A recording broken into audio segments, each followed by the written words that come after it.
নমস্কার। এখন শুরু হচ্ছে ভূত দক্ষিণের পরিচালনায় আমাদের নতুন গল্প, কাকার গল্প।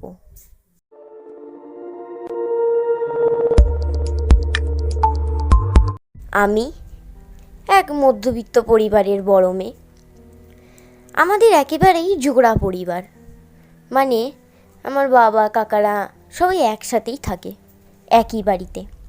ছোট থেকেই দেখে আসছি, ছোটোখাটো ঝগড়া টগড়া অবশ্য হয়েই থাকে, তবে থাকি সবাই একসাথেই। 10 জন লোক বাড়িতে।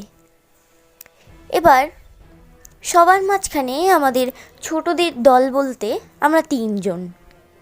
আমি, আমার ভাই আর আমার কাকার মেয়ে, মানে আমাদের বোন। আমরা সকলেই প্রায় পিঠোপিঠি, যার জন্যে আমরা একই দলের লোক বলতে পারি। এবার আমাদের এই ছোটদের দলের একটা নিয়ম ছিল, সেটা হচ্ছে প্রত্যেক সপ্তাহে শুক্রবার রাত্রে আমরা একটা আসর বসাতাম। না কেমন আসর?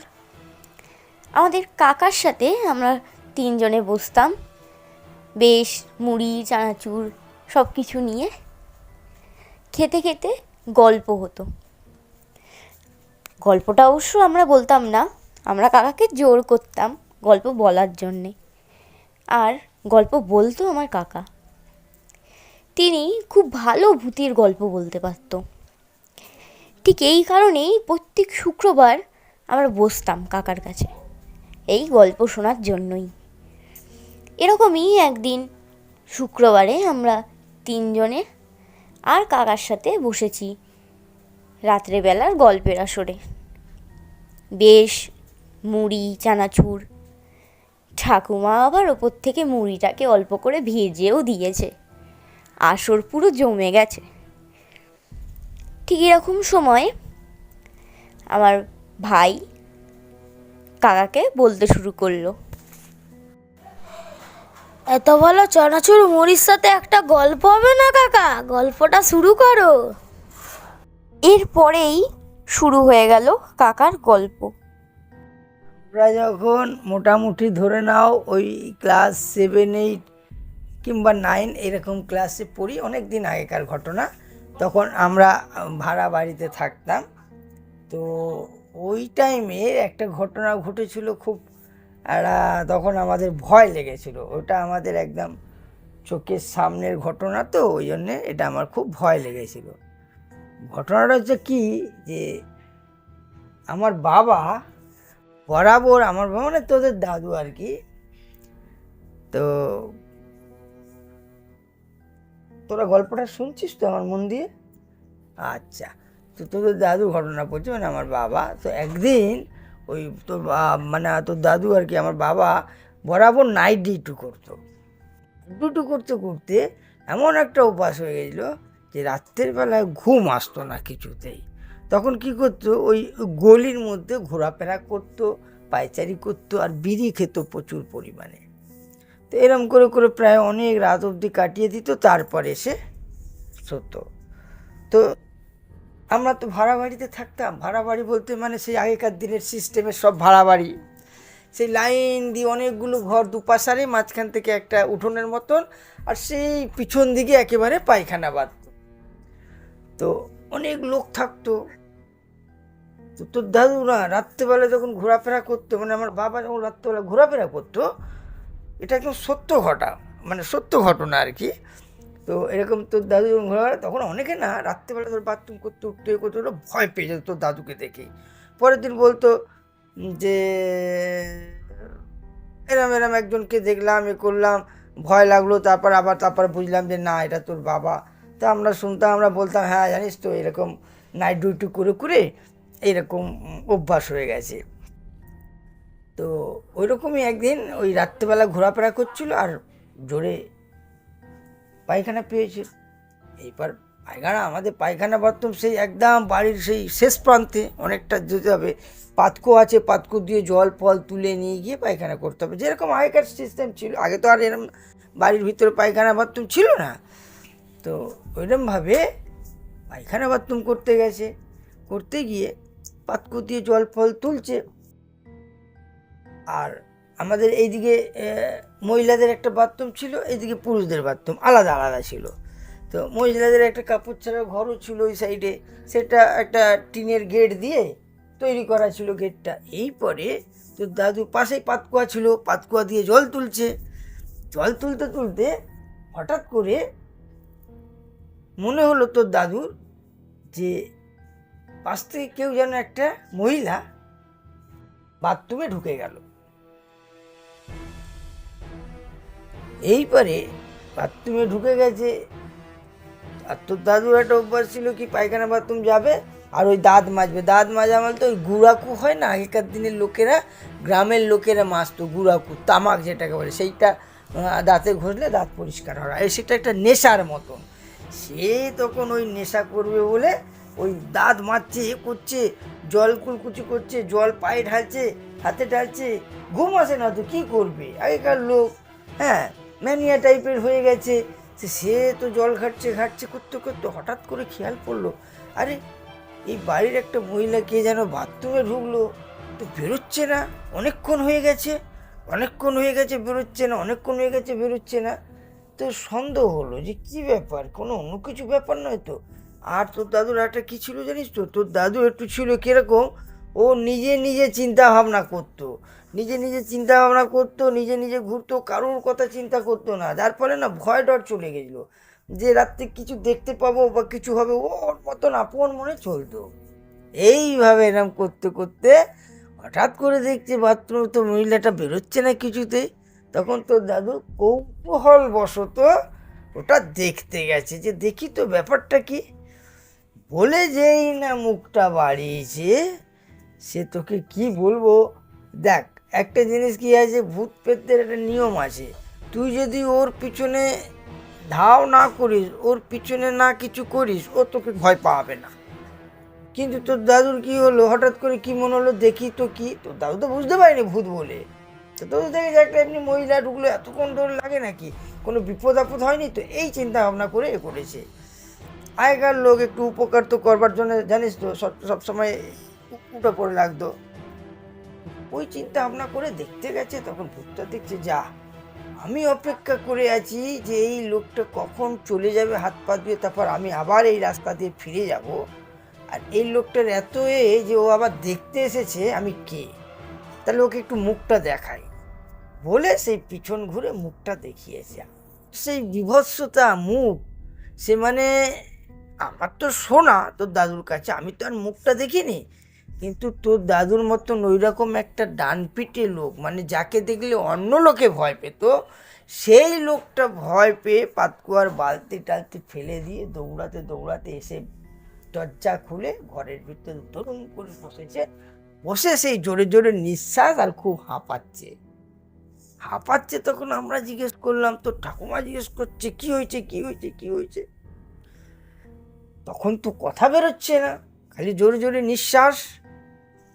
তারপরে খানিকক্ষণ বাদ নিঃশ্বাস যখন নেওয়া শেষ হলো, সব ঘটনা বলল এইরম ঘটনা ঘটেছে।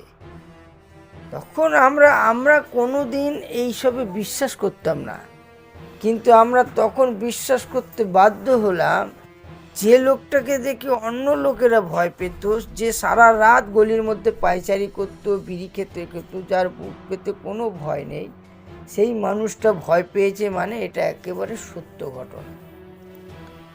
এটা সত্য ঘটনা, তার কারণ আছে। ওই বাড়িতে এর আগেও এরকম অনেক ঘটনা ঘটেছে। যেমন ওই বাড়িতে একজন ভদ্র মহিলা থাকতো, তার ব্রেন টিউমার হয়েছিল।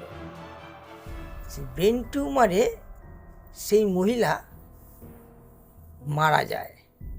ওই মহিলা যখন মারা যায়, তখন তার ছোট্ট একটা মেয়ে, ছোট্ট একটা ছেলে ছিল। সেই ছোট্ট মেয়ে এবং ছেলেটাকে ছেড়ে চলে গেছিল বলে ওই মহিলা মায়া মমতায় প্রত্যেক দিন রাত্রি হলেই সেই তাদের ঘরের জানলার পাশে এসে বসে কাঁদতো।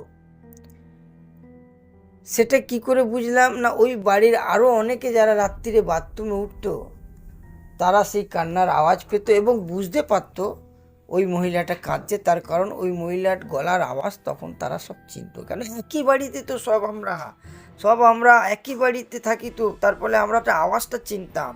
কিন্তু আমি নয়, তুই না, কেউ না কেউ তো বাথরুমে গেছে, সে তো বুঝতে পারছে আরে ওই মহিলার গলা।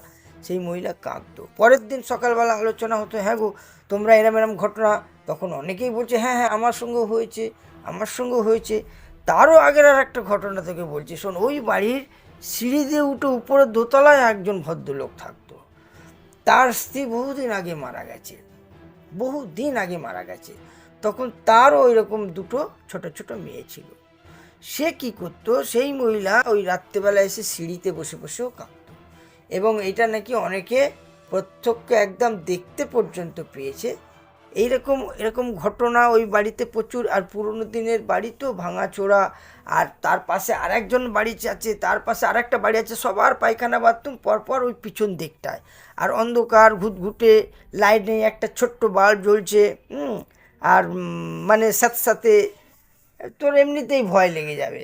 কয়েকবার কি করেছি আমি নিজে, আমার নিজের মানে অভিজ্ঞতা দিয়ে তোকে বলছি যে আমি একবার এরকম তো ঠাকুমা ভয় পেতো বাথরুমে যেতে, যে এতটা দূরে যাব, তারপর তো ঠাকুমা এত রকম গল্প শুনেছে, এতটা দূরে যাব, তো আমাকে বলতো তুই একটু দাঁড়াবি, তো আমি বাথরুম করে বেরিয়ে আসবো, তো তোর সাথে চলে। আমি ঠিক আছে। এবার আমি দাঁড়াতাম, আমারও মনে মনে ভয় লাগতো ঠাকুমা বাথরুমে গেছে। তারপরে না আমারও কয়েকবার ওইরকম মনে হয়েছে যে কেউ যেন ওদিক দিয়ে চলে যাচ্ছে, কেউ যেন, মানে একটা আভাস, মানে বুঝতে পারছি, ফিল করছি, কিন্তু আমি তোর ঠাকুমাকে ছেড়ে আসতে পারছি না। আবার তোর ঠাকুমা বেরোতে আমরা দুজন মিলে গল্প করতে করতে তোর ঠাকুমাকে ধরে নিয়ে এলাম ঘরে। তোর ঠাকুমা বলছে হ্যাঁ তুই ঠিকই দেখেছিস, ওই রকম আমিও এক দুবার দেখেছি বলেই তোকে সঙ্গে করে নিয়ে গেছি।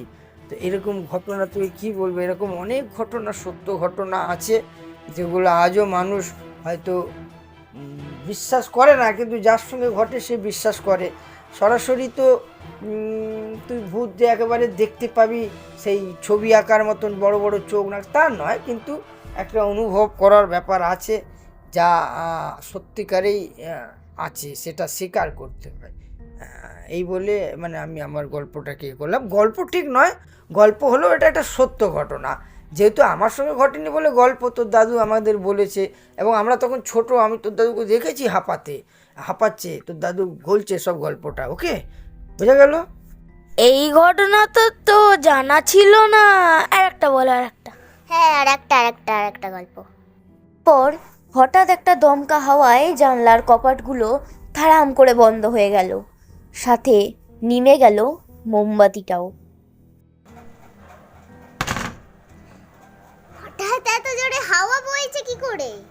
মোমবাতিটাও তো নিভে গেল। এই যা তো একটু মোমবাতিটা জ্বালাতো, আলোটা জ্বালা, নাহলে গল্পটা কি করে করব। ঠিক আছে, জ্বালিয়েছিস?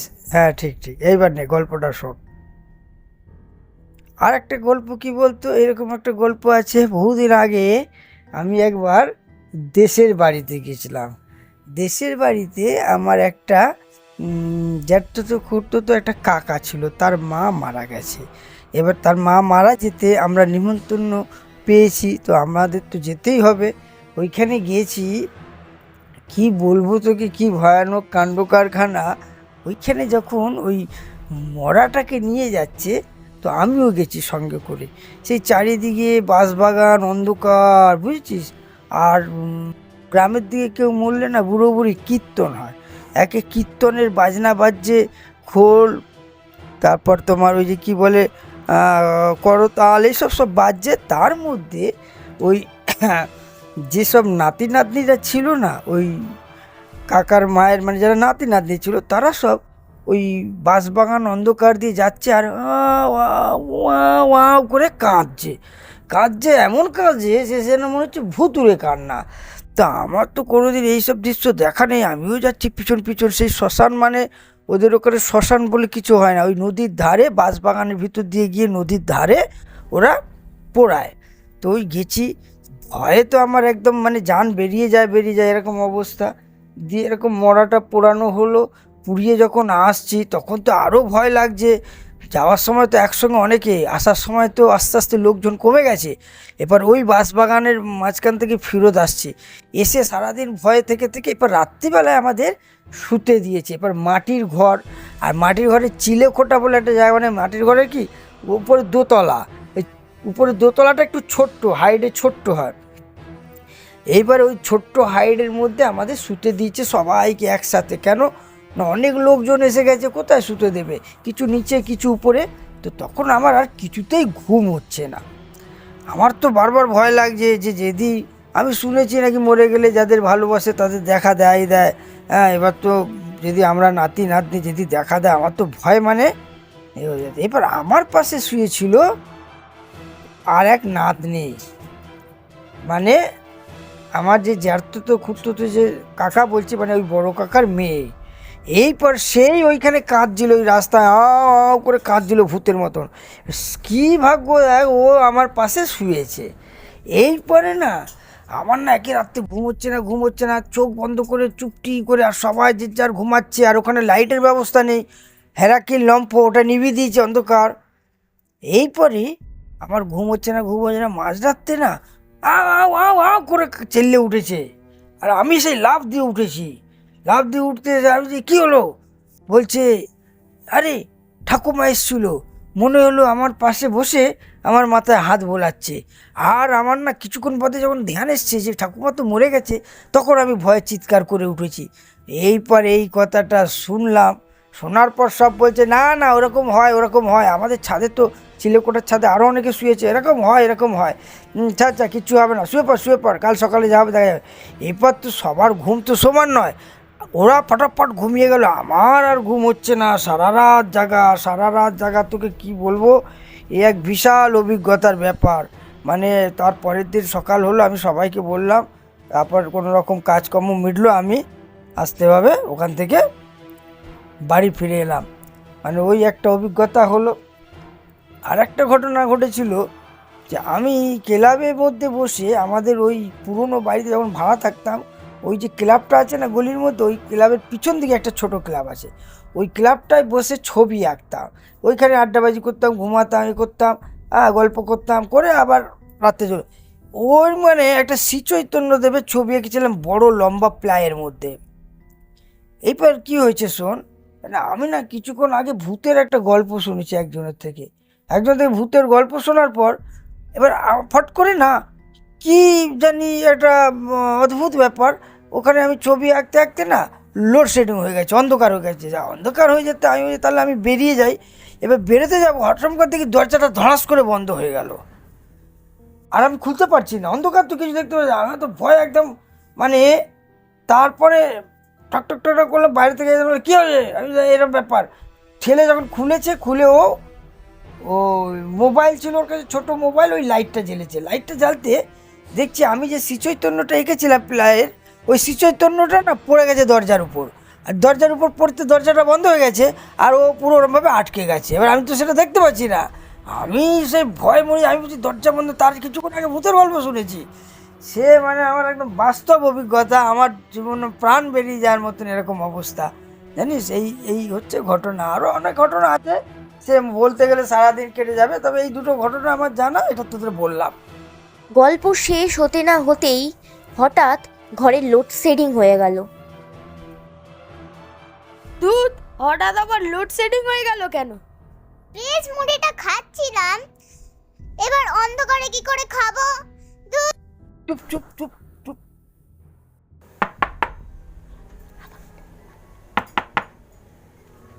কাকা বাবু আছেন নাকি? আমাদের গল্পটা যদি আপনাদের ভালো লেগে থাকে তাহলে অবশ্যই লাইক আর কমেন্ট করবেন এবং আরও লোকের কাছে শেয়ার করে দেবেন। এছাড়াও আরও নতুন নতুন গল্প এবং ঘটনা পেতে সাবস্ক্রাইব করুন আমাদের চ্যানেলকে এবং পাশে থাকা বেল আইকনটি অবশ্যই টিপে দেবেন। এছাড়াও আপনাদের একটা কথা বলে রাখি, আপনাদের কাছে যদি এরকম কোনো ঘটনা থাকে যেটা কিছুটা অবাস্তব, কিছুটা অলৌকিক, এবং আপনারা যদি চান যে সেই ঘটনাটা আমাদের মাধ্যমে আরও অন্যান্য লোকেদের কাছে পৌঁছাক, তাহলে আপনারা 89429477 20 এই নাম্বারে হোয়াটসঅ্যাপ করে ঘটনাটা আমাদের ভয়েস করে পাঠান। আপনাদের ঘটনা যদি আমাদের ভালো লাগে তাহলে অবশ্যই আমরা সেইটার ওপর একটি নতুন ভিডিও বানাবো। নমস্কার।